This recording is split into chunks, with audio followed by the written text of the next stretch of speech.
নমস্কাৰ মৰমৰ ছাত্ৰ ছাত্ৰীসকল, তোমালোকে চাই আছা স্কুল অফ নলেজ নামৰ ইউটিউব চেনেল। আজি আমি আলোচনা কৰিম তোমালোকৰ অসমীয়া পাঠৰ নিয়ৰ নামৰ কবিতাটোৰ পাঠভিত্তিক সকলোবোৰ প্ৰশ্ন উত্তৰ। আশা কৰোঁ এই ভিডিঅ'টোৱে তোমালোকক নিশ্চিতভাৱে সহায় কৰিব। গতিকে যদিহে তোমালোকৰ ভিডিঅ'টো ভাল লাগে তেন্তে লাইক কৰিবা। যদি তোমালোকে কিবা বস্তু বুজি নোপোৱা কমেণ্ট বক্সত সুধিবা আৰু তোমালোকৰ বন্ধু বান্ধৱীসকলৰ সৈতেও ভিডিঅ'টো শ্বেয়াৰ কৰিবা। গতিকে আহা এতিয়া আমি এই পাঠভিত্তিক প্ৰশ্ন উত্তৰবোৰৰ সমাধান কৰোঁ। ইয়াৰে কুৱেশ্যন নম্বৰ 1ত দিছে কবিতাটো শুদ্ধ আৰু স্পষ্টকৈ পঢ়া আৰু আবৃত্তি কৰা। গতিকে আহা এতিয়া আমি সকলোৱে একেলগে কবিতাটো পঢ়োঁ। নিয়ৰ মুকুতামণিটি পাহিত জিলিকে, ফটিক পানীত ধোৱা, নিশাৰ তৰা এটি সৰিয়েহে আছে সৰগত টোপনি যোৱা। নিজম আকাশৰ নিচুক কথাটি হিয়াত থৈছে সাঁচি, কোন কাহানিৰ সপোন দেখিছে কোনে হাঁহিছিল নাচি।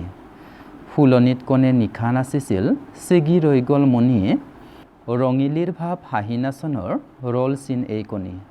পুৱাৰ হেঙুলি বেলিটিলৈ চাই এটুপি চকুৰ পানী, নিয়ৰ কলিৰে সভে ফুল জুপি চাইছো ভাৱতে ভাহি, হাই কি বিষম পেলালে বায়ুৱে জোকাৰি ফুলৰ পাহি। এই কবিতাটোৰ কবি হৈছে চন্দ্ৰকুমাৰ আগৰৱালা। ইয়াৰ পিছত কুৱেশ্যন নম্বৰ 2ত উত্তৰ লিখিবলৈ দিছে। ইয়াৰে ক নাম্বাৰত দিছে মুকুতামণিটি বুলি কবিয়ে কিহক বুজাইছে। উত্তৰ হ'ব মুকুতামণিটি বুলি কবিয়ে নিয়ৰ টোপালক বুজাইছে। খ নম্বৰ নিয়ৰক কবিয়ে কাৰ কাৰ লগত তুলনা কৰিছে। উত্তৰ হ'ব নিয়ৰক কবিয়ে নিশাৰ তৰা আৰু মুকুতামণিৰ লগত তুলনা কৰিছে। কুৱেশ্যন নম্বৰ গ নিয়ৰে হিয়াত কি সাঁচি থোৱাৰ কথা কৈছে। উত্তৰ হ'ব নিয়ৰে হিয়াত নিজম আকাশৰ নিচুক কথাটি সাঁচি থোৱাৰ কথা কৈছে। কুৱেশ্যন নম্বৰ ঘ ফুলনিত কি ছিগি ৰৈ গ'ল। উত্তৰ হ'ব ফুলনিত নিশা নচা নাচনীৰ ডিঙিৰ মণি ছিঙি ৰৈ গ'ল। কুৱেশ্যন নম্বৰ ঙ কবিয়ে কি সৰি থকাৰ কথা কৈছে। উত্তৰ হ'ব কবিয়ে নিশাৰ তৰা এটি নিয়ৰ হৈ সৰি থকাৰ কথা কৈছে। ইয়াৰ পিছত কুৱেশ্যন নম্বৰ 3ত কবিতাটোৰ মূল ভাৱ চমুকৈ লিখিবলৈ দিছে। ইয়াৰ উত্তৰ হ'ব প্ৰতিমাৰ খনিকৰ কবি চন্দ্ৰকুমাৰ আগৰৱালাদেৱৰ দ্বাৰা ৰচিত নিয়ৰ এটা ৰোমান্টিক কবিতা। কবিতাটিত কবিয়ে প্ৰকৃতিৰ উপাদান নিয়ৰক বিষয়বস্তু হিচাপে লৈ কল্পনাৰ ৰহণ সানি সুন্দৰভাৱে উপস্থাপন কৰিছে। প্ৰকৃতিৰ ৰূপ বৈচিত্ৰ্যই মানুহৰ মনলৈ কঢ়িয়াই আনে অনেক আশা আৰু সুখৰ বতৰা। নিয়ৰৰ জৰিয়তে প্ৰতিটো পুৱাই আমাৰ অজানিতে দি যায় আশাৰ বতৰা। মুকুতা সদৃশ নিয়ৰ কণাবোৰ ঘাঁহ বনৰ ওপৰত কাহিলি পোৱাতে জিলিকি থকা দেখিলে আমাৰ মনলৈ নানা ভাৱ অহাটোৱে স্বাভাৱিক। কবিৰ কল্পনাত নিয়ৰ নিতৰতা পৃথিৱীৰ ডিঙিৰ পৰা ছিগি পৰা একোটি মণি অথবা পুৱাৰ পোহৰত সেমেকি উঠা একটোপাল চকু পানী। ইয়াৰ পিছত কুৱেশ্যন নম্বৰ 4ত শব্দ সম্ভাৰ আৰু অভিধান চাই তলৰ শব্দবোৰৰ অৰ্থ লিখিবলৈ দিছে আৰু ইয়াৰ উত্তৰ হ'ব। ইয়াৰ প্ৰথমতে দিয়া আছে ফটিক। ফটিকৰ অৰ্থ হ'ব নিৰ্মল বা পৰিষ্কাৰ। তাৰপিছত দিয়া আছে সভে। সভে মানে হৈছে শুৱনি কৰি তোলা। তাৰপিছত দিয়া আছে হেঙুলি। হেঙুলি মানে হৈছে হেঙুল বৰণীয়া। তাৰপিছত দিয়া আছে নিজম। নিজম মানে হৈছে নীৰৱ। আৰু শেষত দিয়া আছে নিচুক। ইয়াৰ অৰ্থ হৈছে কান্দন সামৰি স্থিৰ হোৱা। ইয়াৰ পিছত কুৱেশ্যন নম্বৰ 5ত প্ৰসংগ সংগতি দৰ্শাই ব্যাখ্যা লিখিবলৈ দিছে আৰু ইয়াত দিয়া আছে নিজম আকাশৰ নিচুক কথাটি হিয়াত থৈছে সাঁচি, কোন কাহানিৰ সপোন দেখিছে কোনে হাঁহিছিল নাচি। উত্তৰ হ'ব উক্ত কবিতাভাগিয়ে আমাৰ পাঠৰ অন্তৰ্গত চন্দ্ৰকুমাৰ আগৰৱালাদেৱৰ ৰচিত নিয়ৰ কবিতাটিৰ পৰা তুলি দিয়া হৈছে। ৰাতিপুৱা ফুলৰ পাহিত পৰি থকা নিয়ৰ টোপালক নিশাৰ আকাশৰ পৰা সৰি পৰা তৰাৰ ৰূপত কল্পনা কৰাৰ বাবে এই কবিতাভাগিৰ উল্লেখ কৰা হৈছে। প্ৰকৃতিৰ ৰূপ বৈচিত্ৰ্যই মানুহৰ মনলৈ কঢ়িয়াই আনে অনেক সুখ আৰু আনন্দৰ বতৰা। প্ৰতিটো পুৱাই আমাৰ অজানিতে দি যায় আশাৰ বতৰা। এই বৰ্ণময় বাৰ্তাৰ অন্যতম বাহক হ'ল নিয়ৰ। কবিৰ মতে নিস্তব্ধ আকাশত কোনোবাই যেন হাঁহি হাঁহি নাচিছিল আৰু এই নাচনত ছিগি পৰা মুকুতামণিয়েই হৈছে নিয়ৰ। তাৰপিছত কুৱেশ্যন নম্বৰ 6ত উদাহৰণত দিয়াৰ দৰে পাঠৰ পৰা অন্তমিল থকা শব্দবোৰ বাছি উলিয়াই লিখিবলৈ দিছে আৰু ইয়াৰ উত্তৰ হ'ব সাঁচি। সাঁচি হ'লে নাচি, মণি। মণি হ'লে কণী আৰু ফাহি। ফাহি হ'লে পাহি। তাৰপিছত কুৱেশ্যন নম্বৰ 7ত উল্লেখিত শব্দবোৰৰ সমাৰ্থক শব্দ লিখিবলৈ দিছে। ইয়াতে প্ৰথমতে দিয়া আছে তপনি, তপনিৰ সমাৰ্থক শব্দ হৈছে নিদ্ৰা। তাৰপিছত দিয়া আছে নিশা, নিশাৰ সমাৰ্থক শব্দ হৈছে ৰাতি। তাৰপিছত দিয়া আছে বেলি, বেলিৰ সমাৰ্থক শব্দ হৈছে সূৰ্য। তাৰপিছত দিয়া আছে সপোন, সপোনৰ সমাৰ্থক শব্দ হৈছে স্বপ্ন। তাৰপিছত দিয়া আছে পানী, পানীৰ সমাৰ্থক শব্দ হৈছে জল। তাৰপিছত দিয়া আছে আকাশ, আকাশৰ সমাৰ্থক শব্দ হৈছে গগন। তাৰপিছত দিয়া আছে ফুল, ফুলৰ সমাৰ্থক শব্দ হৈছে পুষ্প। আৰু শেষত দিয়া আছে চকু, চকুৰ সমাৰ্থক শব্দ হৈছে নেত্ৰ। তাৰপিছত কুৱেশ্যন নম্বৰ 8ত তলত উল্লেখ কৰা শব্দবোৰৰ বিপৰীতাৰ্থক শব্দবোৰ লিখিবলৈ দিছে। ইয়াৰে প্ৰথমতে দিয়া আছে চিগা, চিগাৰ বিপৰীতাৰ্থক শব্দ হ'ব নিচিগা। তাৰপিছত দিয়া আছে পুৱা, পুৱাৰ বিপৰীতাৰ্থক শব্দ হ'ব সন্ধিয়া। তাৰপিছত দিয়া আছে নিজম, নিজমৰ বিপৰীতাৰ্থক শব্দ হৈছে হুলস্থলীয়া। তাৰপিছত দিয়া আছে সৰগ, সৰগৰ বিপৰীতাৰ্থক শব্দ হৈছে মৰদ। তাৰপিছত দিয়া আছে দিন, দিনৰ বিপৰীতাৰ্থক শব্দ হৈছে ৰাতি। আৰু শেষত দিয়া আছে হাঁহি, হাঁহিৰ বিপৰীতাৰ্থক শব্দ হৈছে কান্দন। কুৱেশ্যন নম্বৰ 9ত বাক্য ৰচনা কৰিবলৈ দিছে তলৰ শব্দবিলাকৰ। আৰু ইয়াত দিয়া আছে মুকুতা, পাহি, সভে, নিচুক, ফুলজুপি আৰু ফটিক। উত্তৰ হ'ব ইয়াৰে প্ৰথমতে দিয়া আছে মুকুতা, মুকুতাৰ বাক্য ৰচনা কৰিলে হ'ব সূৰ্যৰ পোহৰত নিয়ৰৰ কণিকাবোৰ মুকুতা মণি হৈ জিলিকি পৰে। তাৰপিছত দিয়া আছে পাহি, পাহিৰে বাক্য ৰচনা কৰিলে হ'ব ফুলৰ পাহিত ধুনীয়াকৈ পখিলাজনী পৰিছে।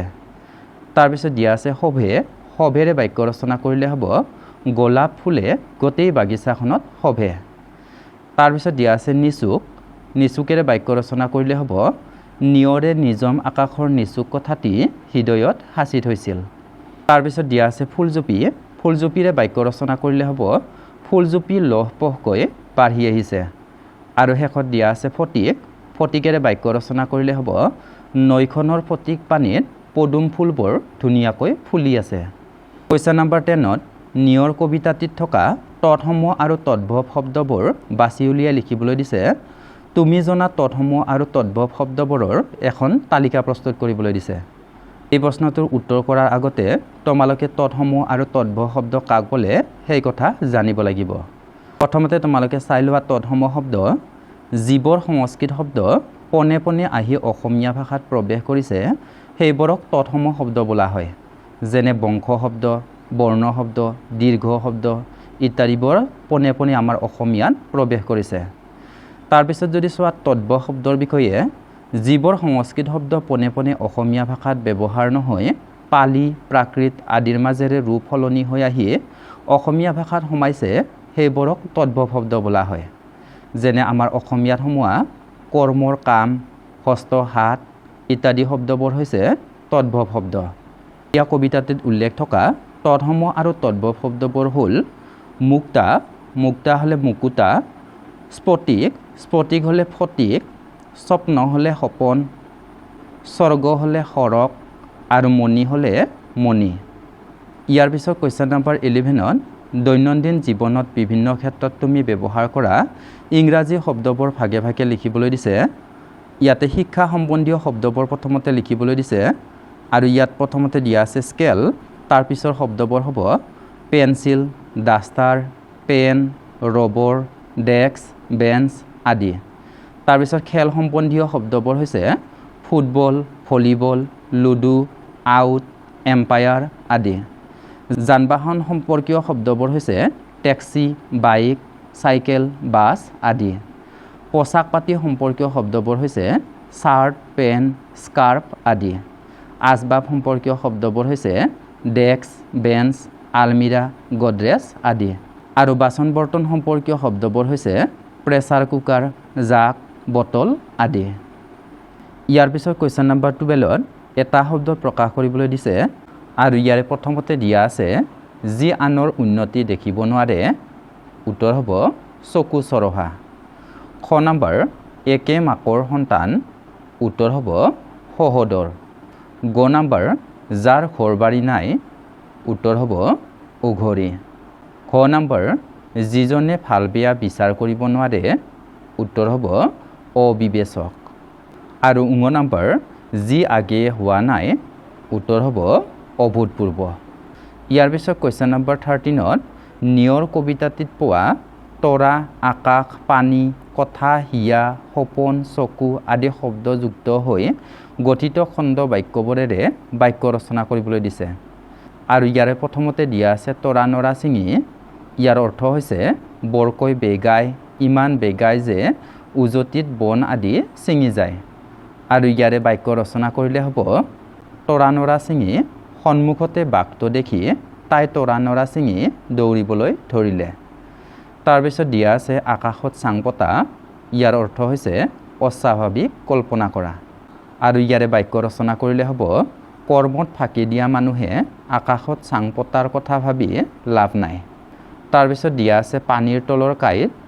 ইয়াৰ অৰ্থ হৈছে নেদেখা বিপদ বা অজ্ঞাত শত্ৰু।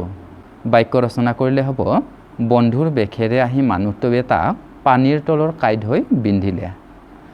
তাৰপিছত দিয়া আছে কথা চহকী। ইয়াৰ অৰ্থ হৈছে বেছিকৈ কথা কোৱা লোক। আৰু বাক্য ৰচনা কৰিলে হ'ব ধ্ৰুৱজ্যোতি গোটেই শ্ৰেণীটোৰ ভিতৰত কথা চহকী। তাৰপিছত দিয়া আছে হিয়াৰ আমঠু। ইয়াৰ অৰ্থ হৈছে অতি আদৰৰ। আৰু বাক্য ৰচনা কৰিলে হ'ব হিয়াৰ আমঠু ৰঙালী বিহুটিক আমি এৰি চলিব নোৱাৰোঁ। ইয়াৰ পিছত দিছে অলিক সপোন। ইয়াৰ অৰ্থ হৈছে অমূলক কল্পনা। বাক্য ৰচনা কৰিলে হ'ব অলিক সপোন দেখি সময় নষ্ট কৰিব নালাগে। আৰু শেষত দিছে চকু চৰহা। ইয়াৰ অৰ্থ হৈছে লোকৰ ভাল দেখিব নোৱাৰা। বাক্য ৰচনা কৰিলে হ'ব চকু চৰহা লোক কেতিয়াও কাৰো আপোন হ'ব নোৱাৰে। কুৱেশ্যন নম্বৰ 14ত তলৰ বাক্যকেইটিৰ খালী ঠাইত অৰ্থৰ লগত সংগতি ৰাখি ভাগি, ভাঙি, ছিগি, ছিঙি, বহুৱাই পূৰ কৰিবলৈ দিছে। আৰু ইয়াৰে ক নাম্বাৰত দিছে মেৰামতি নকৰা বাবে জহি খহি ঘৰটো ডেছ গ'ল। উত্তৰ হ'ব ভাগি গ'ল। খ নাম্বাৰ ধুমুহাই ঘৰটো ডেছ পেলালে। উত্তৰ হ'ব ভাঙি পেলালে। গ নাম্বাৰ পুৰণি হোৱা বাবে ৰছীডাল ডেছ থাকিল। উত্তৰ হ'ব ছিগি থাকিল। খ নাম্বাৰ জোৰকৈ টনা আজৰা কৰা বাবে ৰছীডাল ডেছ গ'ল। উত্তৰ হ'ব ছিঙি গ'ল। ঙ নাম্বাৰ এবছৰ নহওঁতেই মথাউৰিটো ডেছ গ'ল। উত্তৰ হ'ব ছিগি গ'ল। আৰু প্ৰথম ছ নাম্বাৰ বানপানীয়ে মথাউৰিটো ডেছ পেলালে। উত্তৰ হ'ব ছিঙি পেলালে। ইয়াৰ পিছত কুৱেশ্যন নম্বৰ 15ৰ প্ৰশ্ন উত্তৰবোৰ তোমালোকে নিজে কৰিবৰ কাৰণে চেষ্টা কৰিবা। তাৰপিছত কুৱেশ্যন নম্বৰ 16ত তোমালোকক সাঁথৰ ভাঙিবলৈ দিছে। আৰু ইয়াৰে ক নাম্বাৰ দিছে মৌমাখি নহয় কিন্তু কৰে গুণগুণ, বামুণ নহয় কিন্তু কান্ধত লগুণ। উত্তৰ হ'ব যঁতৰ। খ নাম্বাৰত দিছে ৰজাৰ ঘৰৰ হাতী ধান খাই পাচি পাচি। উত্তৰ হ'ব ঢেঁকী। আৰু গ নাম্বাৰত দিছে ৰজাৰ কাপোৰ তিয়াব পাৰি শুকুৱাব নোৱাৰি। উত্তৰ হ'ব জিভা। ইয়াৰ পিছত কুৱেশ্যন নম্বৰ 17ত দিছে চন্দ্ৰকুমাৰ আগৰৱালাৰ কবিতা সংগ্ৰহ কৰি শ্ৰেণীকোঠাত আবৃত্তি কৰা। এই প্ৰশ্নটোৰ উত্তৰ তোমালোকে নিজে কৰিবৰ কাৰণে চেষ্টা কৰিবা। কুৱেশ্যন নম্বৰ 18ত দিছে সকলোৱে মিলি অসমীয়া ভাষাত থকা তৎসম আৰু অৰ্ধ তৎসম শব্দৰ এখন তালিকা কৰি শ্ৰেণীকোঠাত ওলমাই থোৱা। উত্তৰ হ'ব অসমীয়া ভাষাত থকা তৎসম শব্দবোৰ হ'ল ধন, ফুল, ফল, অস্ত্ৰ, গগন, চন্দ্ৰ, লতা, নদী, আকাশ, অগ্নি, বৃক্ষ, বায়ু, পুষ্প ইত্যাদি। আৰু অসমীয়া ভাষাত থকা অৰ্ধ তৎসম শব্দবোৰ হ'ল যত্ন যতন, পদ্ম পদুম, দৰ্শন দৰ্শন, ধৰ্ম ধৰম, কৰ্ম কৰম, ৰত্ন ৰতন, মিঠা মিছা, তৃষ্ণা তৃষা, মিত্ৰ মিতিৰ, বৃক্ষ বিৰিখ, স্থিৰ থিৰ ইত্যাদি। শেষত তোমালোক সকলোলৈকে ভিডিঅ'টো আৰম্ভণিৰ পৰা শেষলৈকে ইমান মনোযোগেৰে চাই থকাৰ বাবে ধন্যবাদ জনালোঁ।